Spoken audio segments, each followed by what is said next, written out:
umutima wanje uravuga, nanyuze mu nzira ndende, amarira aransiga inyuma. Uyu munsi ndahagaze hano, ndakomeye, ndiyiziye, urukundo ruri muri nje, sinzongera gusubira inyuma, kuko nizeye uwo ndiwe. Ndakomeye, ndiyiziye, urukundo ruri muri nje, sinzongera gusubira inyuma, kuko nizeye uwo ndiwe. Bigeze aho numva ndahaga, ijambo ry'undi rinyitira intege,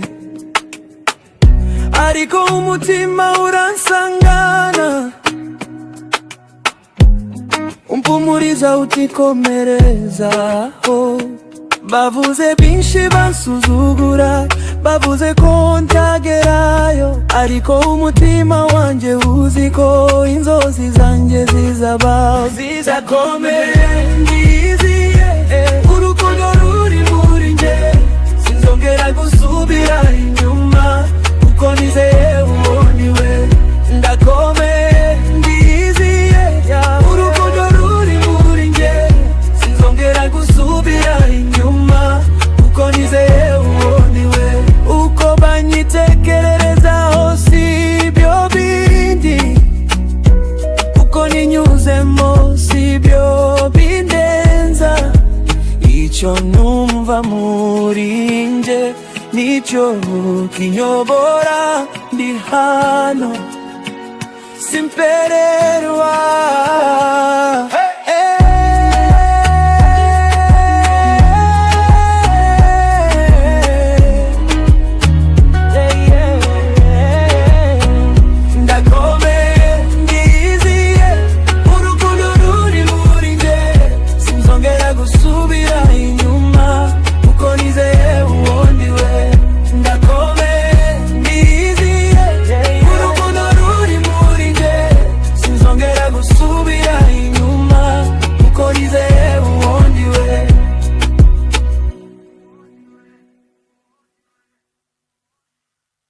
nari nibagiwe ko byabaye.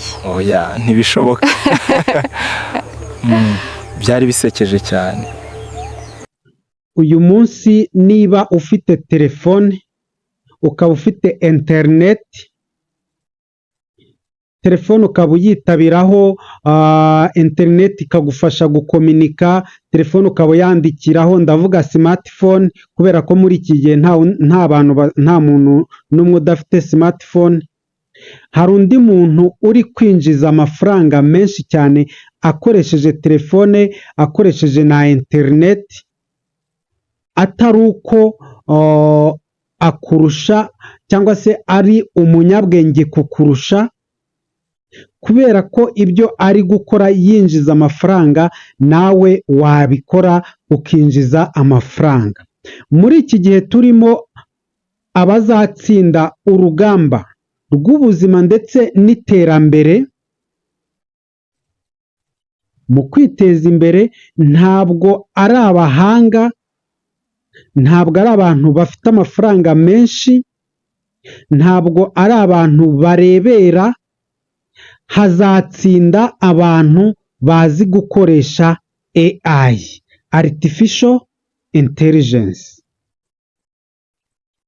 Reka nkubwire ukuri, AI bot, nyine AI isubiza ibibazo abakiriya bose bafite. Mu ntangiriro nakubwiye ngo AI ishobora, ntabwo ije kugusimbura, ariko umuntu uzi kuyikoresha ashobora kugusimbura, kubera yuko AI niba ishobora gukora ibintu abantu 10 bagakoze iminsi 5, yo ikabikora mu minota 5 cyangwa 10, urumva se usigariye? Niba AI ishobora kwitaba telefone yo kuri reception, igasubiza umukiriya, ikamubaza ibyo akeneye, ikamubwira ibiciro by'amaproduit cyangwa se by'ibicuruzwa bihari, urumva hasigaye iki? Wowe rero uzi gukoresha AI, wowe ushaka kumenya gukoresha AI, ushaka kumenya ubwoko bwa AI n'icyo ukora, wandike muri komenti. Izi ni bizinesi nziza zishobora kugufasha gutera imbere. So gushyiraho chatbot imwe, reka nkubwire ko uyu munsi biracyari ku mafaranga make, ni ibihumbi 200, kuva ku bihumbi 200 kugera ku bihumbi 500 bitewe na kampani. Urumva rero chatbot imwe kampani ishobora kuguha chatbot zigera nko muri 5-6 bitewe n'imbuga ikoresha. Urumva ayo ni amafaranga menshi cyane rero wakwinjiza buri kwezi.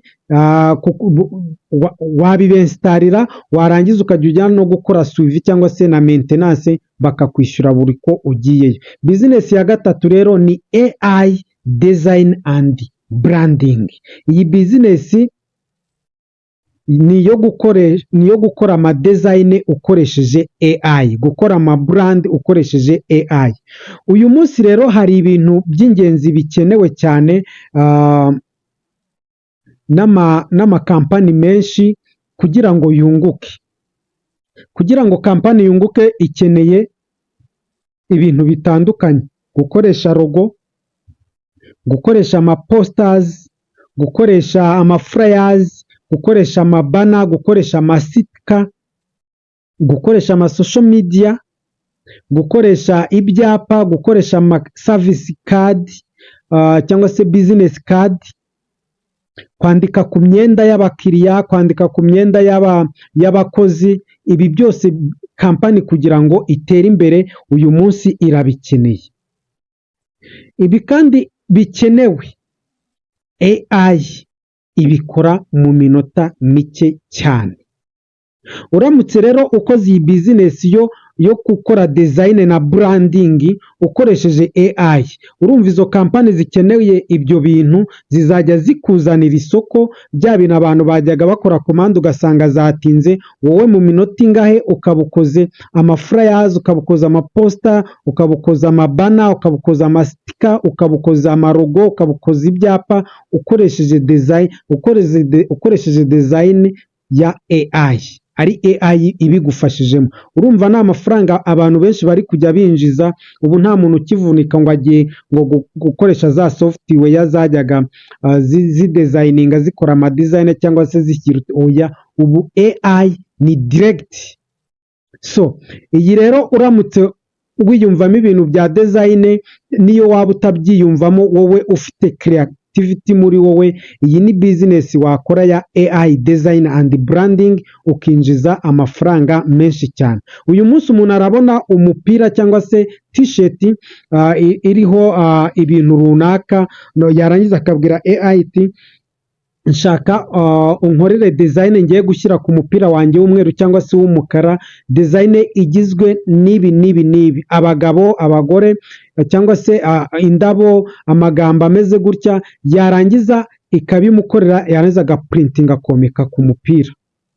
Ibintu bikoroha cyane. So urugero rero rw'ukuntu ushobora kunguka, ni ukuvuga ngo wajya wakira oda z'abantu cyangwa se komande z'ibigo bishaka ibyo bintu navuze haruguru, hanyuma ugakoresha AI ukinjiza amafaranga. Logo imwe urabizi ko ishobora gukorerwa ibihumbi 30 kugeza ku bihumbi 100 bitewe n'iyo ariyo. So ama posters, ama flyers, ama banner, ama sticker ni ibintu byinshi ushobora gusaba AI ikabigukorera mu kanya gato cyane. Business rero ya kane ni iyihe?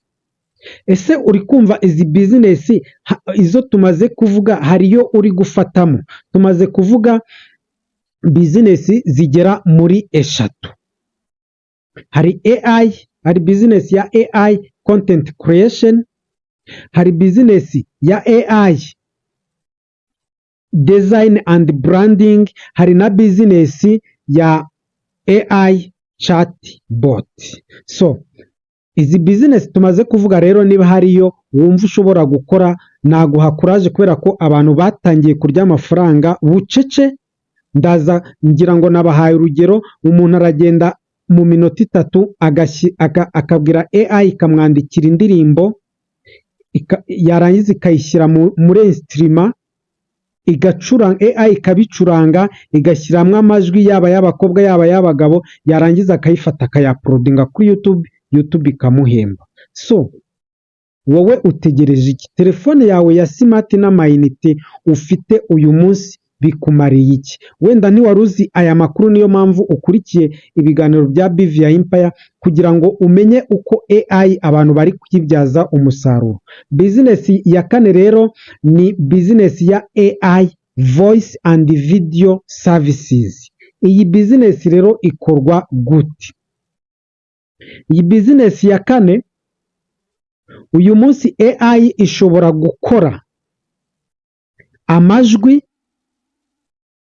ariyo voice over, ishobora gufata amagambo uyihaye ikayahinduramo amajwi. Ushobora kuyibwira ngo ndashaka ikiganiro cy'umukobwa n'umuhungu, umwe yitwa Peter undi yitwa Jenny. Jenny araba ari kuganira na Peter iby'urukundo, bapanga iby'ubukwe, bagira ute, mu minota utarenze umwe AI ibi biguhaye, bari kuvuga n'amashusho yabo.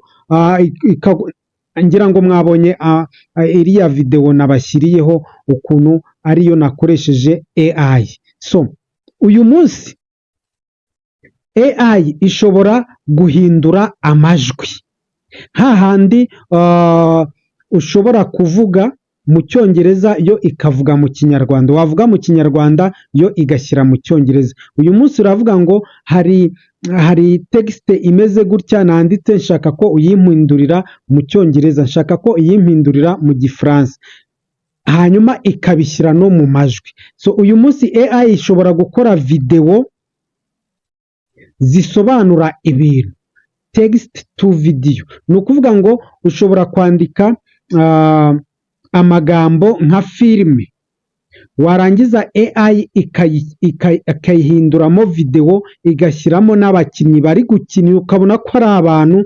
Ushatse wayiha amafoto yawe cyangwa se ay'undi muntu ikayahuza, yarangiza igakoramo muvoma z'abo bantu bari kuvuga, ubareba bari kuvuga kandi ari amafoto, cyangwa se igakoresha abandi bantu batandukanye nk'uko wabonye iriya video nakoresheje AI bimeze. Iriya ni sample, byari bisekeje cyane.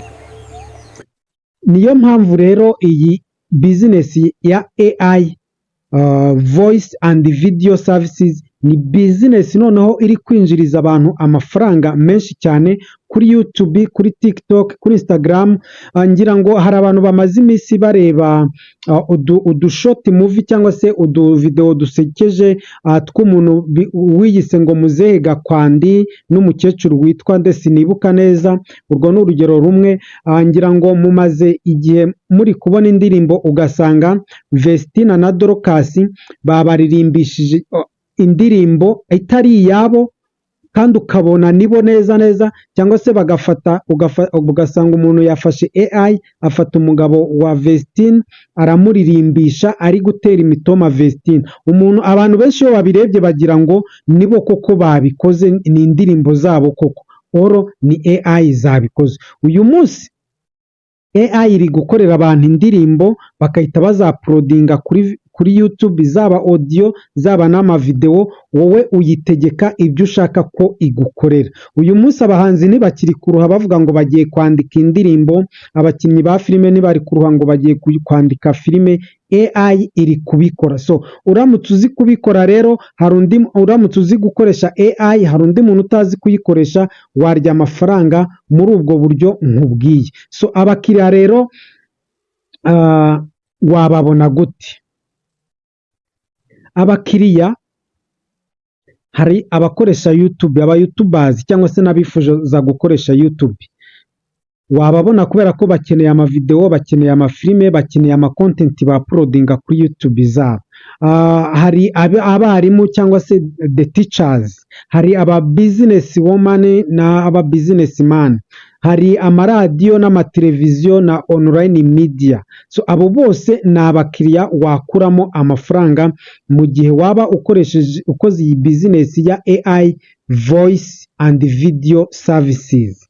So serivisi rero ushobora gutanga ni izo nakubwiye: gukora amavidewo, gukora ama voice over z'amavidewo, gukora explainer videos, gukora educational videos zitandukanye, videwo zose zigisha. Ushobora kuvuga ngo ngiye kwigisha ku mateka yaranze u Rwanda kuva mu mwaka uyu n'uyu, AI irabigukorera.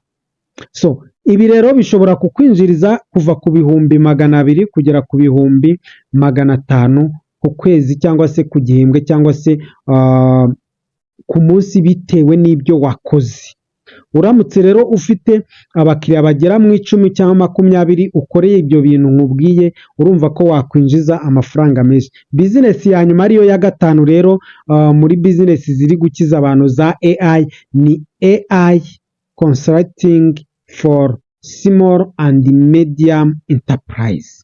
Ni ukuvuga ngo ni ugukonsilita amabizinesi medium, small and big ones, babandi bafite bizinesi ukazikonsilita ukoresheje AI. Uzabikora gute rero? So abacuruzi benshi bumva AI ntibasobanukirwe ari ibiki, bakabyumva gutya. Ashobora kubyumva ari mu modoka, ashobora kubyumva ari kuri YouTube, ariko ntamenye ari ibiki. Barazumva ariko ntibazi uko bayikoresha. Nyamara AI zishobora kubongerera sales, zishobora kubongerera profit mu byo bacuruza. Wowe ikintu rero wafasha abacuruzi ni igiki kandi bakakwishyura? Ikintu wabafasha ni ukumenya, cyangwa se ni ukumenya kubabwira aho AI yabafasha bakunguka, aho AI yabafasha bakagabanya amadepanse, aho AI yabafasha bakongera sales zabo cyangwa se ibicuruzwa byabo.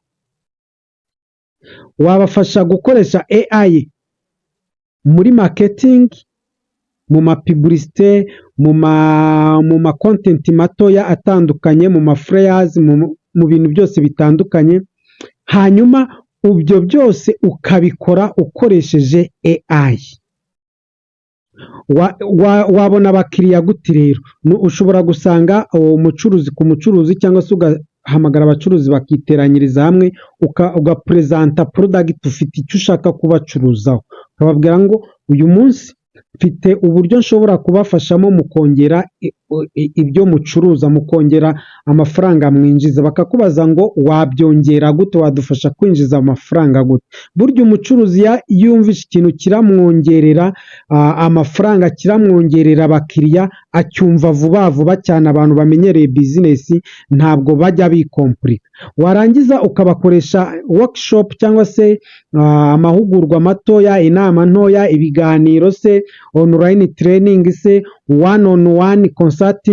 Hanyuma ukababwira uko ushobora kubafasha, ugakonsilita business zabo, hanyuma zigatera imbere. Icyo gihe bazakwishyura.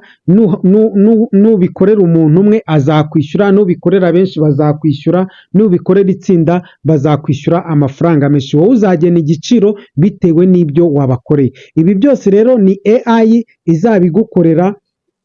Ntabwo wowe uzavunika. Wowe icyo uzababwira ni ukubabwira ko ufite uburyo uratuma business zabo zongererwa, abakiriya bazo biyongera, hanyuma bene zo bakunguka cyane. Izi ni business 5 rero ushobora gukora nawe uyu munsi ukoresheje telefone, ukoresheje na internet. Nta kindi gishoro bigusabye kidasanzwe uretse internet na telefone cyangwa se na laptop. Ahasigaye ukamenya ngo niba nshaka gukora iyi business muri izi 5 ndakora abakiriya ndabakura he, ni iyihe AI ndakenera? Kuko hariho AI nyinshi zitandukanye, buri yose kandi ibishobora gukora byinshi, cyangwa buri yose igakora ibyindi itakora. Niyo mpamvu niba ushaka kumenya amazina ya AI, uhitemo business, umbwire ngo ndumva nshaka gukora iyi business muri izi 5, ariko nkeneye kumenya AI yabimfashamo nuko nayikoresha. Unyandikiye muri comment section, ndaza kubigusubiza. So icy'ingenzi rero wamenye uyu munsi, ntugategereze kuba umu expert cyangwa se umuntu w'inararibonye, umuntu w'impuguke, oya, uyu munsi tangira n'ibyo uzi. Uyu munsi fata AI nk'igikoresho gishobora kukwinjiriza amafaranga nk'uko kiri kuyinjiriza abandi. AI rero ntabwo ari replacement yawe, ahubwo umuntu urashiruka ubute agakora izi bizinesi arinjiza amafaranga, hanyuma wowe niba uri mu kazi ukaba utari kwihugura nawe ku bya AI ntabwo izagusimbura, ariko umuntu uzi kuyikoresha azagusimbura. So uwumva vuba rero niwe uzunguka muri uyu mwaka wa 2026 no gukomeza imbere. Ushobora gukoresha AI muri bizinesi ye niwe uzunguka, ushobora gucuruza akoresheje social media niwe uzunguka kurusha wa wundi utegereje ko abakiriya bizana kumugurira muri bizinesi nk'uko byari bisanzwe. 2026 rero ni umwaka w'abantu batinyutse, biga vuba, banumva vuba, hanyuma bakoresha AI neza. Niba rero uri umutangizi ukaba wifuza gutangira imwe muri izi bizinesi, cyangwa se ukaba unasanzwe ukora n'izindi bizinesi, uyu munsi ukeneye gukoresha AI. Niba utazi kubikoresha, ubwo abandi bazi kubikoresha bazakurya amafaranga. So niba ufite telefone, niba ufite laptop, niba ufite internet, AI ishobora kuba urugi cyangwa se umuryango wawe wo kwinjiza amafaranga. Niba rero wakunze iyi video, kanda like, ukande subscribe, hanyuma unaduhe igitekerezo muri comment cyangwa se ikibazo muri comment section. Niba ushaka kumenya ubwoko cyangwa se amazina ya AI n'icyo buri yose ikora, niba ushaka gukoresha AI, andika muri comment ijambo uti izina rya AI, hanyuma ushyiremo na business wumva ushaka gukora. N'ikindi kibazo icyo ari cyo cyose wakenera kubaza, wakibaza nta kibazo muri comment section, ndagusubiza. Iyi rero yari Bivia Empire, aho twigira business, uko twakwiteza imbere dukoresheje business, dukoresheje AI, dukoresheje ubwenge karemano, dukoresheje ubwenge bukorano aribwo AI. So fata ubwenge bwawe rero Imana yakuremanye, wongereho AI, hanyuma ukore business. Duhure muri video itaha rero. Imana y'amahoro ibane namwe. Ciao ciao.